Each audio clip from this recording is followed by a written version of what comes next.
Dimanche soir te déprime, c'est pas à cause du lundi, c'est à cause de ta vie. Qu'est-ce que tu ressens chaque semaine? Tu passes ton week-end à essayer d'oublier le taf. Et dimanche soir, bim, il y a tout qui remonte. On a, ils ont la gorge serrée. L'estomac bloqué même. La boule au ventre là qui monte à 17h.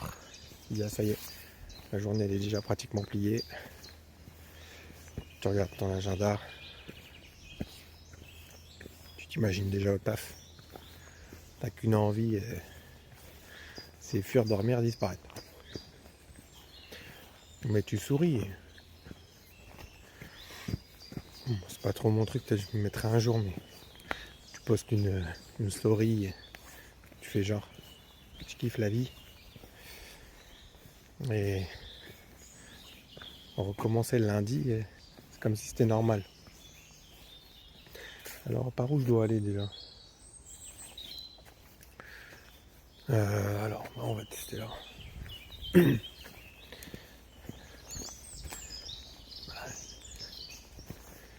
Non, je vais aller là-bas finalement.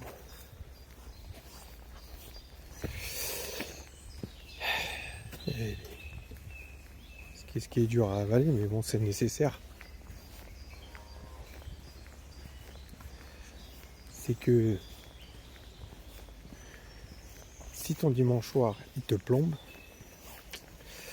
c'est pas une question d'organisation.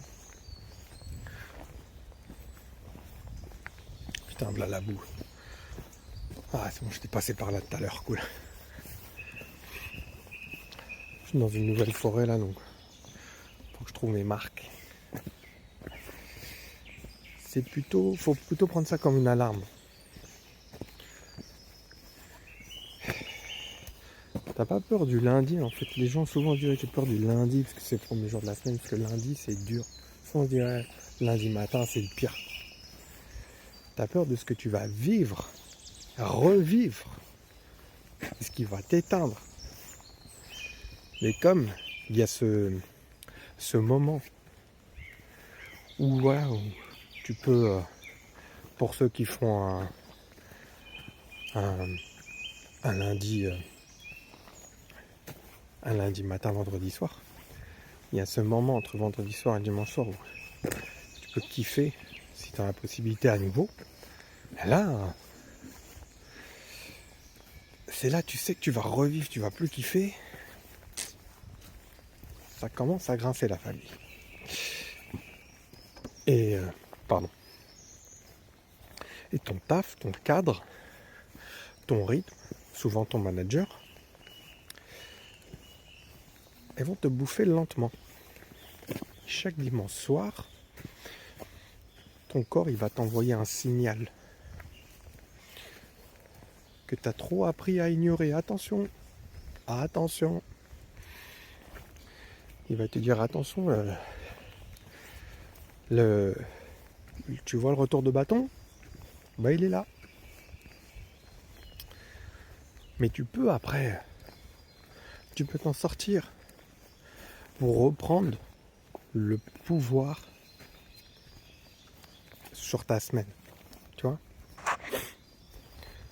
Comment tu fais ça? Franchement c'est important. J'ai fait une vidéo aussi sur ça. Sur les 3 signaux, tu iras voir.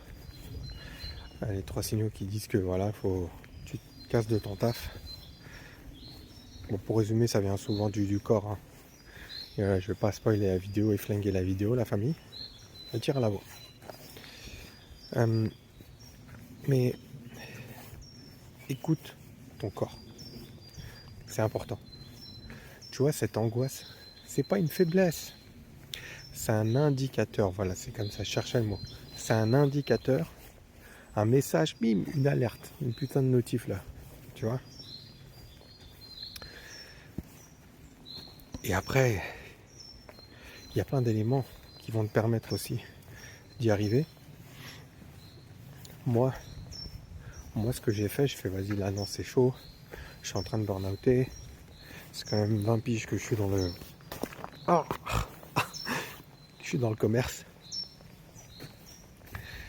Donc j'ai mis un peu de la clarté dans ce qui me détruit. Tu vois? Comment tu fais ça? Tu te dis déjà, est-ce que c'est ton taf qui crée ce mal-être chez toi? Est-ce que c'est ton boss? Est-ce que c'est ton rythme? Est-ce que c'est une absence de sens? Pose les vrais mots. Sinon, tu restes flou.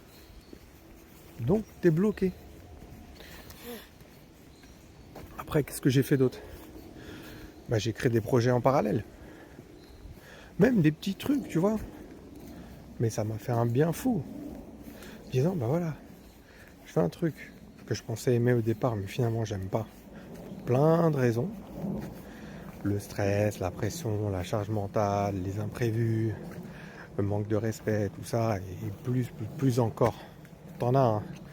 Pratiquement toutes mes vidéos, ils en parlent, de ces raisons-là.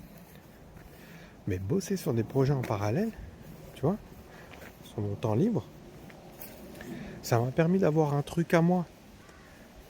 Une sortie de secours mentale. Et ça, c'est précieux de fou. Tu vois, c'est un truc qui t'appartient, tu vois, ça te réveille. Tu te dis à un moment, ça c'est réel. Après,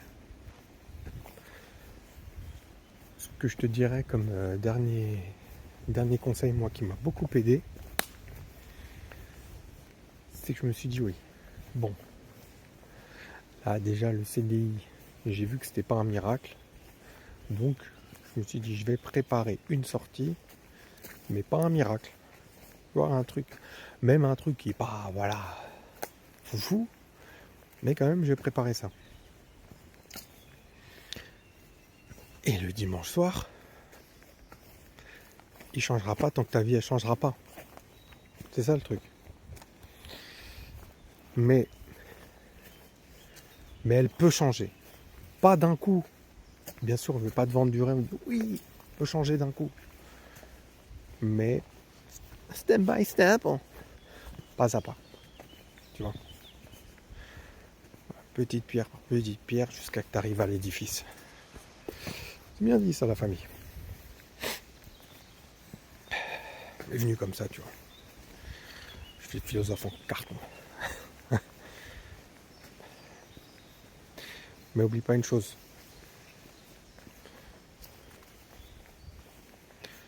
Le dimanche soir, c'est pas la fin du week-end. C'est le rappel que c'est la semaine qui te vide. Et plus tu vas t'habituer à ça, je sais, je l'ai vécu pendant 20 piges, plus tu vas t'éteindre sans bruit. Alors non, c'est pas normal de vivre ça, entre guillemets. C'est pas la vie d'adulte, entre guillemets. Parce qu'il y a beaucoup de jeunes maintenant, mais je comprends. Les nouvelles générations, on dit ouais, c'est tous des flemmards, c'est tous des bons à rien, ils passent leur temps des heures à jouer aux jeux vidéo, ils veulent tous être entrepreneurs, faire des business, être millionnaires. Mais c'est normal qu'ils n'ont pas envie de voir ça, ils voient comment nous, notre génération, ceux qui sont nés dans les années 80 et plus, ils sont en train de vivre cette merde du dimanche soir.